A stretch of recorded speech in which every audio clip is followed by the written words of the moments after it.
눈앞의 현상이 아닌 그 뒤의 진실을 찾아 나서는 시간, 추격자들 김한 한겨레 21 기자 나와 계십니다. 안녕하세요. 네, 안녕하세요. 네. 먼저 건진법사 게이트 얘기부터 네. 해보죠.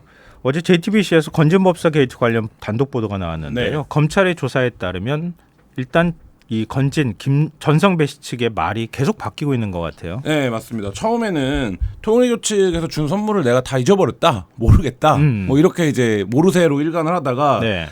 이제 수사기관들이 구체적인 증거를 찾아내면 그거에 대해서 이제 소극적으로 인정하는 뭐 이런 태도로 지금 바뀌어가고 있는데. 네.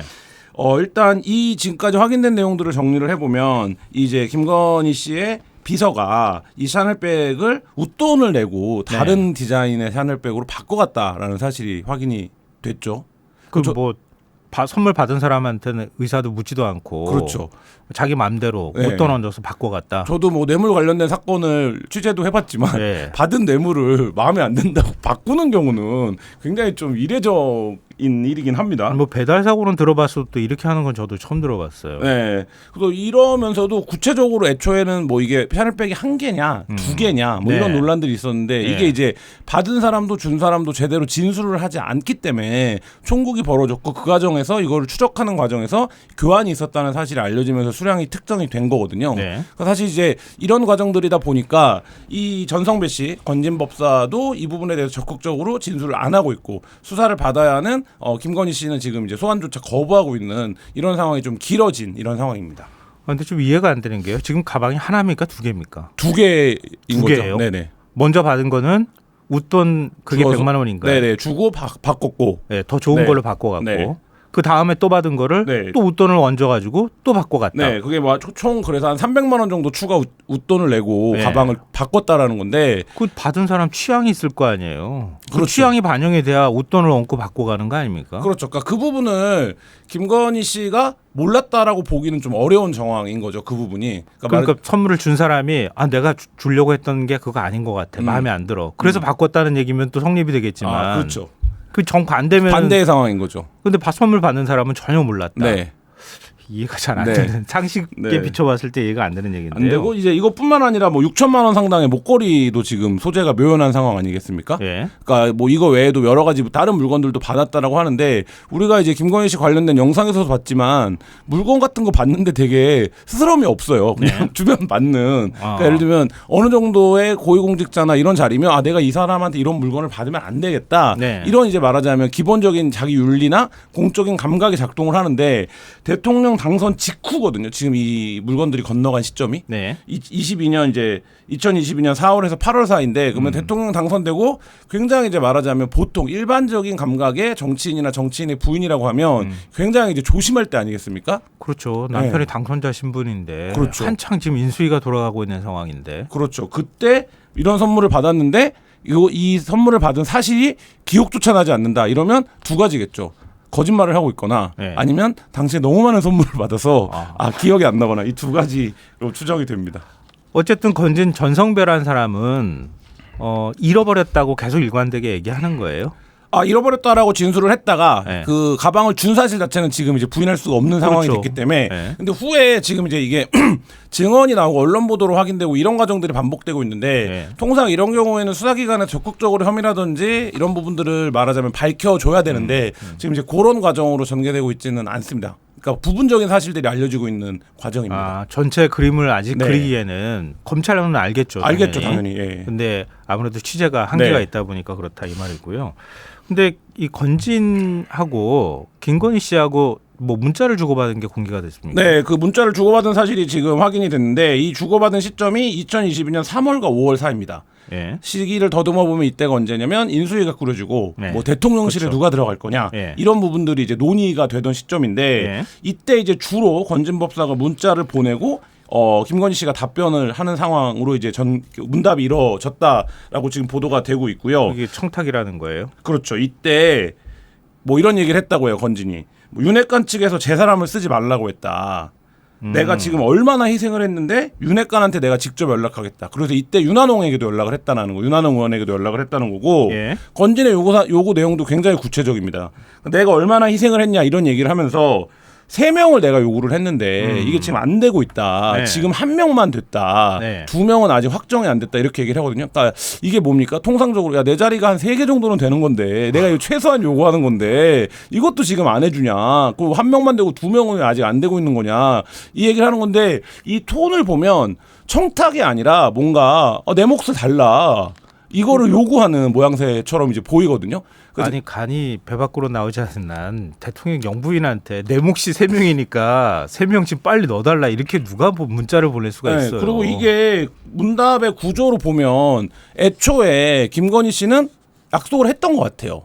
그러니까 요구를 하는 거죠. 근데 뭐라고 표현을 하냐면 윤핵관 측에서 내 사람을 지금 쓰지 말라고 하고 있다. 이 얘기는 뭐냐면 본인 사람이 누구인지 이미 그 문자를 수신하는 사람은 알고 있다라는 의미가 아니겠습니까? 그러니까 그렇게 보면 이미 이제 김건희 지금 밝혀진 내용이 이 문자만 있는 거지 전성배 씨와 김건희 씨 사이에서 어떤 대화들이 오고 갔는지는 수사를 통해서 더 규명이 돼야 될 것으로 보입니다. 혹시 김건희 씨의 반응이 없었어요? 김건희 씨는 뭐 예를 들어서 들어줄게요. 뭐 이런 게 있어야 돼요. 김건희 씨는 곧 연락을 드리겠다라고 이제 답변을 했다라고 해요. 근데 이게 굉장히 좀 중의적인 말인 것 같아요. 어떻게요? 제가 이제 김건희 씨 관련된 취재나 이런 걸 하면 김건희 씨는 전화 통화하는 걸 좋아합니다.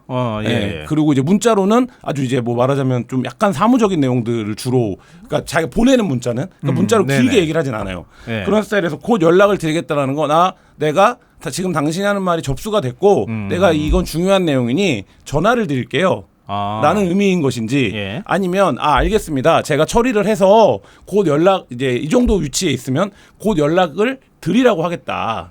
그것도 그러면은 뭔가 연락을 했을 거 아닙니까? 그렇죠. 그러니까 근데 거기까지는 취재가 안 돼요. 네, 거기까지는 지금 안 나온 내용이고 지금 아마 검찰은 통화 기록이라든지 이런 거를 다 압수를 해놓은 상태일 텐데 왜 수사가 진척이 안 되는가 이런 부분들도 상당히 지금 좀 답답한 그런 상황입니다. 건진 측은 뭐라고 또 이번엔 얘기합니까? 김건희의 번호로 연락을 주고받은 건 맞지만 김건희 측과 연락을 한 거다.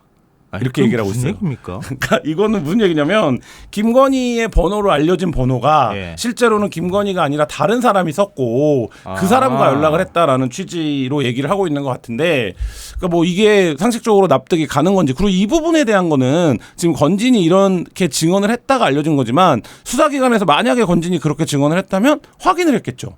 근데 확인을 어느 수준까지 했는지는 지금 또 역시 확인을 한 건지 아니면 했는데 안 알려진 건지 뭐 이런 부분들도 지금 알려지지 않고 그러니까 확인되지 않고 있습니다. 근데 지금 말씀하신 거를 뭐 이른바 이제 풀어서 생각을 해보면 우리 보통 이제 정치인들이 폰 여러 개 갖고 있잖아요. 그 중에 일종의 공용폰처럼 사용하는 그 폰으로 연락을 주고받았다 이런 의미인 건가요? 그러니까 그거 정확히 따져봐야 되는 뭐 김건희 씨도 폰을 하나만 쓰진 않은 것으로 알려져 있는데 여러 개의 폰을 썼고 뭐 대통령이 된 후에는 비아폰도 썼다는 거 아닙니까? 근데 명태균 게이트 때 보면 그 폭로가 나오고 난 다음에 대통령하고 영부인 휴대전화 다 바꿨다 그랬잖아요. 오래된 번호 사적으로 쓴 휴대전화 폐기했다 그러잖아요. 그렇죠. 번호도 안 쓰고. 그거 계속 썼다는 얘기잖아요. 그러니까 이 시점에는 그 휴대전화를 썼었겠죠. 그렇죠. 그러니까 공개된 번호가 많이 알려졌던 그 번호의 휴대전화를 썼던 것 같고 건진이 이제 지금 말하는 취지는 김건희랑 대화를 한 게 아니라 김건희 측과 대화를 한 거다. 이렇게 지금 설명을 하고 있으니까 이 부분은 좀 규명이 돼야 될 부분으로 보입니다. 가방도 비서랑 웃돈 주고 왔다 갔다 하고 문자도 주고받을 때 측하고 왔다 갔다 하고 이게 뭐가 맞는 얘기인지 참 헷갈리는데요.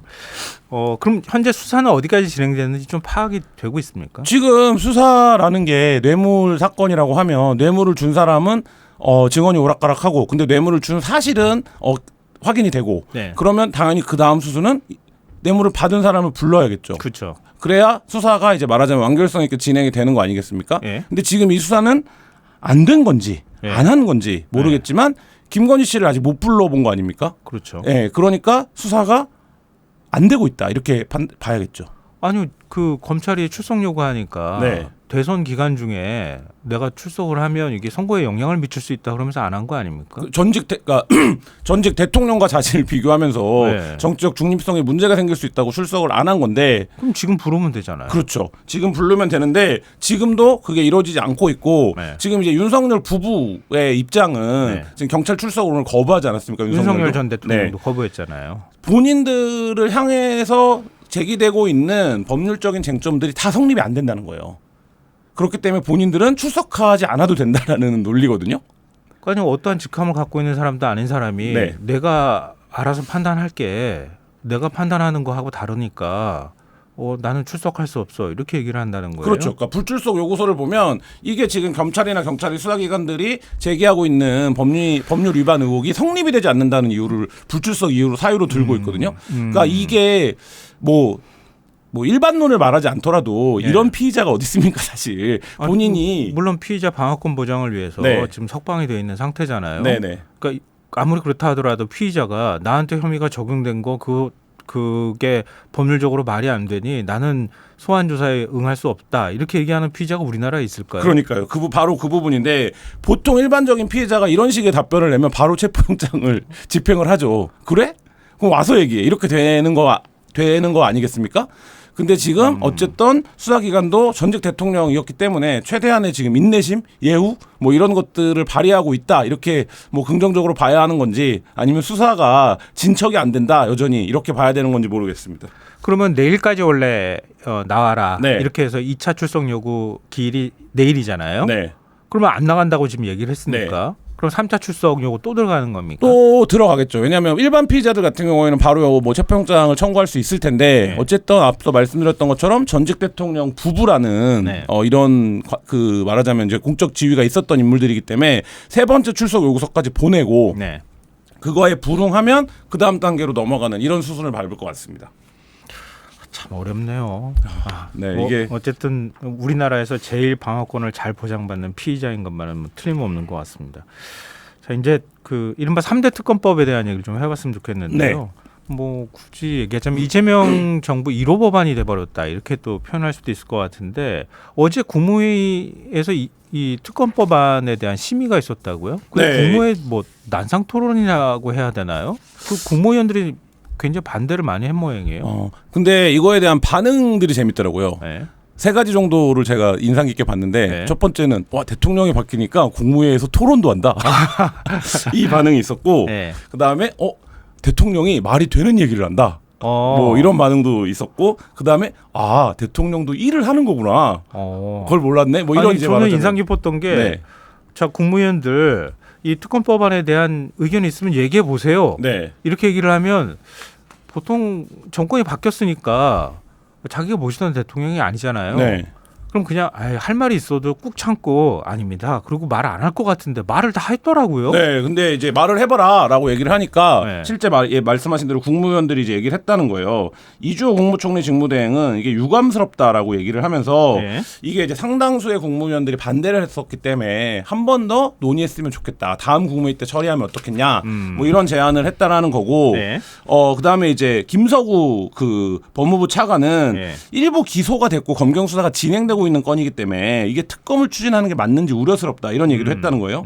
그 다음에 이제 유상임 과학기술정보통신부 장관은 이게 이제 외환유치죄가 특검법에 포함된 건 좀 과도하다 이런 의견을 냈다라고 하고 네. 그 다음에 이제 박상우 그 국토부 장관도 한쪽을 배제한 채 이제 특검이 합의가 됐기 때문에 이 부분이 반대쪽에 반발이 나올 수 있다 뭐 이렇게 얘기를 했다라는 거예요. 네. 근데 이제 이재명 대통령의 성격이 드러났는데 네. 이 이제 공적인 일을 하는 그러니까 민주당 회의에서도 그런 이제 평가들이 많았는데 이재명 대표가 굉장히 이제 과단성 있고 뭐 이런 성격으로 알려져 있지만 네. 회의 때 굉장히 얘기를 끝까지 들어주는 스타일이라고 하더라고요. 그래서 어제도 얘기를 굉장히 오래 다 듣고 예. 마지막에 이재명 대통령이 얘기를 했는데 굉장히 솔직한 얘기를 했습니다. 네. 내가 이제 대통령이 된 입장에서 생각을 네. 해보면 네. 특별수사본부를 꾸려서 하는 게 훨씬 효과적이다. 그러면 자기가 막 지휘도 뭐 지휘권이 예. 있는 건 아닙니다만 예. 뭐 할 수 있는데 예. 근데 이게 그렇게 않게 하고 그렇게 안 하는 이유에 대해서 얘기를 하면서 네. 이 삼권 분립 얘기를 했어요. 그러니까 윤석열 정부가 굉장히 많은 거부권을 남발하면서 사실상 국회의 입법 기능이라든지 입법부의 기능 자체가 마비되는 상황이 있지 않았습니까? 네. 근데 이거가 올라온 법안인데 그렇게 해서 통과된 법안인데 내가 이거에 대해서 통과를 시키지 않을 수는 없다 이런 얘기를 했다는 거예요. 근데 네. 또 이렇게 얘기를 하니까 반대를 했던 그다음에 부정적인 의견을 피력했던 국무위원 중에 상당수가 또 고개를 끄덕이기도 했다는 거예요. 고개를 끄덕였어요. 네네. 그래서 오늘자 신문을 보면 보수 언론들도 이 국무회의 풍경을 굉장히 따뜻하게 기사를 예, 쓰고 있어요. 이게 따뜻해요? 이 분위기가? 그러니까 저는 안 따뜻해 저는 보이는데. 아까 말한 그 댓글의 반응인 것 같아요. 그러니까 네. 윤석열 정부의 국무회의가 워낙 형편없었기 때문에 최소한 이런 뭔가 달라졌구나. 이런 정도의 논의라도 오고, 그러니까 이 특검법에 뭐 보수 언론들 다 반대하는 입장일 텐데, 네. 근데 어쨌든 이런 정도의 광경이 연출된 거에 대해서는 굉장히 좀 제가 느끼기에는 행간에서 어떤 좀 따뜻한 같은 것들이 느껴졌습니다. 아니 그러면은 진즉의 윤석열 정권 시절에 정부 시절에 국무회의에 대해서 좀 비판적으로 많이 지적을 좀 해주지. 그렇죠, 그 부분이죠. 예. 그때는 얘기 아무 말 안 하다가 지금 새로 정권 바뀌어가지고 국무회의 때 막 토론하니까 참 좋은 풍경이네요. 이렇게 얘기하는 것도 뭔가 좀 이상하네요. 네. 그나저나 특검은 언제 임명이 되는 겁니까? 아직 뭐 인물에 대한 아주 구체적인 하마평 같은 것들은 나오지 않고 있는 상황이긴 한데, 네. 전직 이제 지검장들을 중심으로 해서 그다음에 이제 윤석열 말하자면 라인이라고 불리는 검사가 아닌 검사들 중심으로 투스통이라고 불리는. 네네. 예. 지금 이제 얘기가 되고 있는데, 이 특검 같은 경우에는 사실 이제 하마평에 오르는 인물들이 마지막에 가봐야 결정되는 경우가 많아서 아직 구체적인 인물들이 드러나진 않지만, 이게 추천권을 이제 조국혁신당이 갖고 있는 거 아니겠습니까? 네. 그럼 조국혁신당이 이제 늦어도 이번 주말 정도에는 추천을 할 것으로 보입니다. 그럼 민주당도 대략 그 리스트업을 하고 있겠죠. 지금 하고 있는 상황이고, 거고요. 그래서 이제 뭐 이름들이 나오는 지검장 출신 인사들은 있는데 뭐 딱히 구체적으로 그리고 이게 동시에 3명의 특검을 임명해야 그렇죠. 되는 상황이기 때문에, 네. 예를 들면 내란 특검에 하마평을 오르는 사람이 막상 뭐 김건희 특검을 맡을 수도 있고 뭐 이런 그러네요. 네, 상황입니다. 그래서 지금 좀 넓게 후보군을 추리고 있는 과정으로 보여집니다. 그러면 다음 주 초쯤에는 대통령이 임명할 수도 있을 거고. 네. 5월 중으로 특검이 출범할 수 있을까요? 그러니까 그 기간 이제 특검이 이제 말하자면 스텝을 밟아야 되는 기간들이 정해져 있잖아요. 그러니까 예. 수사 기간도 정해져 있고, 그다음에 이게 이제 최대 뭐 140일, 160일 이런 식으로 정해져 있는데, 이제 그거를 최대한 빨리 출범을 하려고 하고, 그다음에 그러니까 이제 여당이 된 민주당 일각에서도 적폐 수사를 한 번에 대한 이제 학습 효과가 있지 않습니까? 네. 그러니까 이 수사를 속도를 내야 된다. 초반 6개월 안에 끝내야 된다. 어쨌든 이런 이제 의견들이 주로 나오고 있어서 속도감 있게 진행될 것으로 보입니다. 저 이게 5월이라고 얘기했는데 6월인데 6월이죠. 네. 이게 시간이 6개월이 어떻게 가는지 몰라가지고 네. 자꾸 머리 헷갈리네요. 죄송합니다. 6월로 제가 수정하겠습니다. 그리고 김병기 민주당 의원 아들 특혜 채용 문제 네. 이 얘기도 좀 해봤으면 좋겠는데요. 이게 MBC 보도로 지금 녹취 내용이 공개가 된 거잖아요. 네, 그렇습니다. 이거 어떤 내용입니까? 김병기 의원의 부인이 그 당시 2016년 7월입니다. 네. 이현수 국정원 기조실장에게 전화를 한 이 녹음 파일이 MBC가 단독 보도를 했는데요. 예. 이제 왜 우리 아들이 떨어지는 거냐, 야당 의원이라서 그러는 거냐, 뭐 이렇게 얘기를 하니까 예. 이 전 실장이 올해 안에 처리할 테니까 염려하지 말고 한 번만 더 기다려달라, 이렇게 이제 얘기를 하는데, 예. 이 과정을 보면 이 김병기 의원의 아들이 2014년도 국정원 신입 공채에서 서류 필기 면접 전형을 통과를 했습니다. 네. 예. 근데 신원조사에서 탈락했어요. 그건 드문 일인데. 네, 굉장히 드문 일이죠. 예. 그다음에 2015년 공채에서는 면접 전형에서 탈락을 했어요. 그리고 필기는 일단 붙었고. 네, 2016년 공채에서는 필기 전형에서 탈락을 했는데, 예. 이후에 이 실장과 이제 이 김병기 의원의 부인이 통화를 한 이후에 경력 공채에서 이제 합격을 한 것으로 지금 취업 과정은 그렇게 이제 보여집니다. 근데 그 보통 아무리 그렇다 하더라도 국정원에 내 자녀가 지원을 했어요. 물론 연속으로 3차례 떨어진 건 뭔가 좀 이상하다 이런 느낌은 있는데, 왜냐면 박근혜 정부 시절이잖아요. 그러니까 이게 김병기 의원의 이력과도 겹치는데요. 네. 김병기 의원이 사실 국정원에서 굉장히 공채 출신이고, 네. 국정원에서 굉장히 잘 나갔었습니다. 네. 그래서 인사처장까지 역임을 했는데, 근데 이제 공교롭게도 노무현 정부라든지 문재인 그러니까 노무현 정부에서 네, 노무현 정부. 그 대통령실 근무를 했었죠. 뭐 이런 이력 때문에 이명박 정부에 들어서 해직이 됩니다. 그게 이제 아마 제 정확한 기억 2014년 말 아니면 2015년 초쯤 될 텐데, 예. 그래서 그 당시에 김병기 의원이 본인 해직이 부당하다면서 행정소송도 제기하고 그랬었거든요. 예. 근데 그 시기랑 이 아들의 취업 시기가 정확하게 겹치는 겁니다. 그럼 일종의 야권 인사의 자녀에 대한 불이익을 준 것이다? 뭐 그렇게 김병기 의원 측은 이해를 한 것 같아요. 그러니까 그래서 왜냐하면 2014년 공채가 남편이 말하자면 전 정권 인사로 낙인 찍혀서 네. 이제 해직 위기에 있을 때 네. 이미 서류 필기 면접 전형을 통과를 했던 거거든요. 예. 근데 신원조사에서 탈락을 했다는 거예요. 이 신원조사라는 건 어떤 겁니까? 이 이제 말하자면 취업을 준비했던 사람이 특별히 무슨 문제가 되는 신원이 있지는 않을 거고, 네. 그러면 이 신원조사라는 건 결국엔 가족이라든지 아버지라든지 뭐 이런 부분에 영향이 있었을 거고, 그래서 이제 그 부분에서 이게 당시에 김병기 의원이 야당 인사로 찍히면서 국정원에서 나가는 과정, 네. 이 과정과 이제 겹쳐 있고, 그 2015년부터는 김병기 의원이 대표적인 국정원 개혁론자로 언론에 등장을 하기 시작합니다. 민주당에서도 일을 하기 시작하고, 네네. 그러니까 이제 국정원 입장에서는 우리 국정원을 개혁하자고 하는 정치인의 아들이니까 예. 뭐 이런 부분들이 작동을 했다라는 게 이제 김병기 의원 측의 생각이었던 것 같아요. 근데 어떻게 보세요? 그 김병기 의원은 뭐라고 설명합니까? 지금 이게 공식적으로 이미 보면 이전에 제기됐던 네. 의혹이었었다. 그러니까 2018년도에도 이미 제기가 됐었던 네. 뭐 저희 신문에서 제기했었던 의혹인데 네. 김병기 의원은 그 부분에 대해서 2018년과 25년에 걸쳐 두 차례나 그 부분에 대한 내부 감찰과 감사가 진행이 됐고 예. 감사원 역시 정식 감사를 해서 문제가 없다고 결론이 난 사안이다. 이렇게 지금 해명을 하고 있어요. 그러면 지금 남는 의혹은 그거예요? 이미 이제 사안 자체에 대한 뭐 조사든 다 했다. 근데 특혜가 없었던 것으로 확인이 됐다. 이렇게 얘기하지만 뭔가 좀 찜찜함이라 그래야 되나요? 언론이 의혹 제기를 할 수 있는 건 뭐냐면 그거잖아요. 아무리 내 남편이 전직 국정원 요원이었다 하더라도 국정원 기조실장이면은 진짜 막강한 그렇죠. 힘을 갖고 있는 자리잖아요. 근데 그 사람한테 내 아들 왜 떨어졌습니까? 이렇게 전화할 수 있는 사람이 몇 명 되겠냐는 거잖아요. 그러니까 그 부분에서 좀 이제 말하자면 국민들이 어떤 그러니까 상식적 눈높이에 맞지 않는 부분은 분명히 있다고 보여지고요. 네. 근데 김병기 의원은 이렇게 얘기를 해요. 이게 내 아들이 피해자였던 거다. 이렇게 얘기를 하거든요.